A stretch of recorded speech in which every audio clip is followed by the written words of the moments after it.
আওয়ামী লীগ সরকারের সময় বিশেষ অগ্রাধিকারের ৮ প্রকল্পে সাবেক প্রধানমন্ত্রী শেখ হাসিনা সহ অন্যদের বিরুদ্ধে দুর্নীতির অভিযোগ অনুসন্ধানে নথি চেয়ে প্রধান উপদেষ্টার দপ্তরে চিঠি পাঠিয়েছে দুর্নীতি দমন কমিশন দুদক। মঙ্গলবার এসব প্রকল্পের তথ্য চেয়ে চিঠি পাঠানো হয়। এসব অগ্রাধিকারের এ প্রকল্পগুলোতে ২১,০০০ কোটি টাকা লোপাটের অভিযোগ রয়েছে। বিস্তারিত জানাচ্ছেন মানিক শিকদার।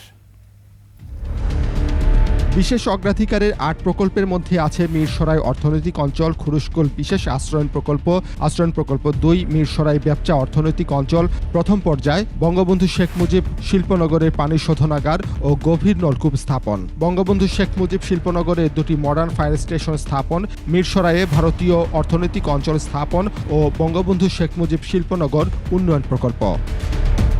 প্রধান উপদেষ্টা দপ্তরে পাঠানো চিঠিতে এসব প্রকল্পের প্রস্তাব, প্রাক্কলন, বাজেট অনুমোদন, বরাদ্দ, অর্থ ছাড়করণ, ব্যয়, অর্থের পরিমাণ ও এই সংক্রান্ত যাবতীয় নথি এবং এসব প্রকল্প নিয়ে কোনো তদন্ত হয়ে থাকলে সেই তদন্ত প্রতিবেদনের সারসংক্ষেপের কপি চেয়েছে দুদক। অনুসন্ধান দলের সদস্যরা দালিলিক প্রমাণাদি সংগ্রহের জন্য বিভিন্ন দপ্তরে পত্র লিখছেন, এটা তাদের অনুসন্ধান কাজের অংশ। গত ১৭ অক্টোবর শেখ হাসিনা, তার ছেলে সজীব ওয়াজেদ জয়, বোন শেখ রেহানা, তার মেয়ে টিউলিপ সিদ্দিকের বিরুদ্ধে দুর্নীতির অভিযোগ অনুসন্ধানের সিদ্ধান্ত নেয় দুদক।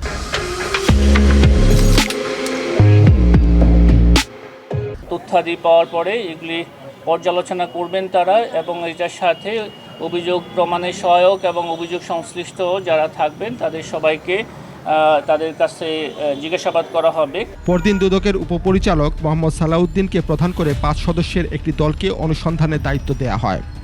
এ দল আওয়ামী লীগ সরকারের বিশেষ অগ্রাধিকারের ৮ প্রকল্পে শেখ হাসিনা সহ অন্যান্যদের বিরুদ্ধে ওঠা ২১,০০০ কোটি টাকার দুর্নীতির অভিযোগ অনুসন্ধান করবে। একই দল অনুসন্ধান করবে রূপপুর পারমাণবিক বিদ্যুৎ কেন্দ্র প্রকল্পের ৫৯,০০০ কোটি টাকার দুর্নীতির অভিযোগ। মানিক শিকদার, ২১ টেলিভিশন, ঢাকা।